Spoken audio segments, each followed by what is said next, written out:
Bonjour, aujourd'hui nous allons apprendre à équilibrer une équation de réaction. Pourquoi est-il nécessaire d'équilibrer une équation?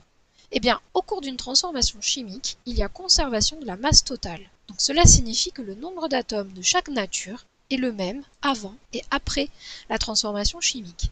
Il y a également conservation de la charge électrique avant et après la transformation chimique. Voici la méthode. Nous allons travailler avec la réaction de combustion complète du méthane, soit l'équation méthane plus dioxygène donne dioxyde de carbone et de l'eau. L'étape 1 consiste à équilibrer les carbones. Il n'y a qu'un carbone dans CH4 et il y a également un seul carbone dans CO2. Il n'y a donc là pas besoin de rajouter un quelconque nombre devant CH4 ou CO2. Par convention, le nombre 1 ne s'écrit pas. L'étape 2, on équilibre les hydrogènes. Nous avons 4 hydrogènes dans CH4 et il y a 2 hydrogènes par molécule d'eau. Il va donc falloir ajouter 2 molécules d'eau. Donc écrire 2H2O. L'étape 3, on équilibre les oxygènes. Si nous comptabilisons, nous avons 2 oxygènes dans CO2 et nous avons également 1 oxygène par molécule d'eau. Or, il y a 2 molécules d'eau, ce qui nous fait 4 oxygènes. Il va donc falloir ajouter 2 molécules de dioxygène. On ajoute donc un 2 devant O2. Nous avons ainsi l'équation complète et équilibrée de la combustion du méthane.